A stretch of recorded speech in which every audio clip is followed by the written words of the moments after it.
There'll be days like this when there's no one complaining. There'll be days like this when everything falls into place like the flick of a switch. Oh, my mama told me there'll be days like this. Last year, John Warren and Harry Herbert bought 2 cracking yearlings for Bermuda Thoroughbred racing. Horseshoe Bay went to Sir Michael Stout, and Johnny Barnes went to John Gosden. This is their story so far. We have a legend in Bermuda, a guy called Johnny Barnes, who's now about 92 years old. And every morning he stands at the foot of the lane, we call it, which is just going into Hamilton, and he waves at all the commuters going in and tells them he loves them.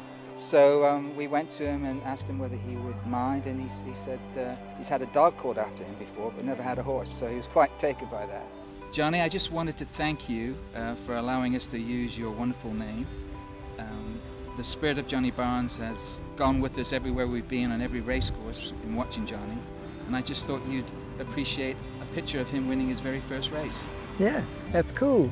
He looks like Johnny Barnes. He looks like Johnny Barnes. Here he is. We're getting him used to going to races, having a few people around. Yes, look at this. Here's Johnny Barnes. He looks the picture. They're very happy with him Famous man. at home. He has to go out and show us exactly what he has. Got a good mind on it. Yeah. You know, he's not a yappy colt or anything like that.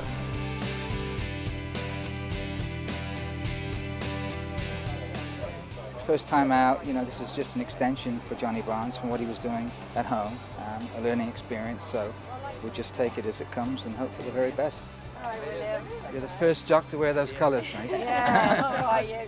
Extremely happy with him, he's settled well, he's got a great personality, he's no trouble, he goes about his business and quite mature for a 2-year-old. So if Johnny Barnes does well and reaches some great heights, it will be quite a nice thing for people in Bermuda. There's the colours of Bermuda Thoroughbred racing.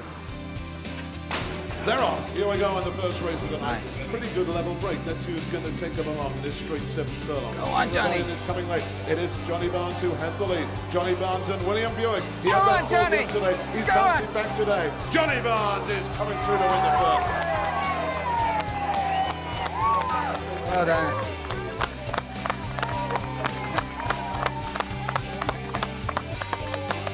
First ever race in the Bermuda Thoroughbred Racing Syndicate and a win on the board. Couldn't have hoped for much better. Oh, couldn't have written it. I mean, it just was perfect. Everything was perfect. The ride was perfect. He was perfect. It was a perfect day.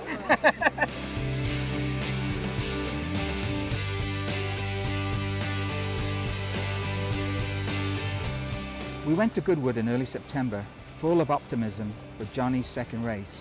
But Goodwood can be a tricky track for inexperienced 2-year-olds, and things did not go quite as planned. I do feel a little bit nervous, I must admit, but I think, you know, you have to go through these moments. That's why we do it, you know. The dark blue colours with pink stripes on the sleeves, that is Johnny Barnes.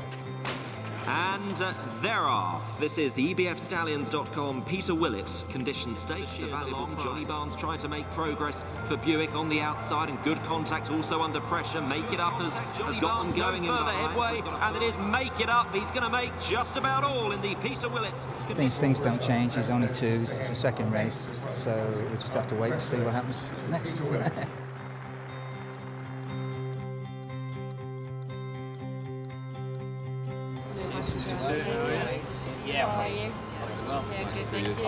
We're here at Leicester for his 3rd race. Obviously we're hoping Johnny Barnes can show something similar to his first race at Yarmouth.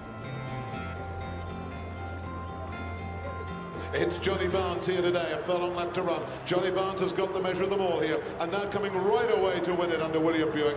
Johnny Barnes the winner. You never ever lose that real adrenaline feeling you get after a winner. It doesn't really matter whether it's here or at Royal Ascot. It's just a great feeling, and a lot of chemicals pumping through, and it means the dream's still alive. I'm quite keen on a race in France, looking at for him at Saint-Cloud, which is a big race there. He seems to handle the softer ground well. He's got a good bit of French racing in his pedigree, so there's nothing like repatriating it.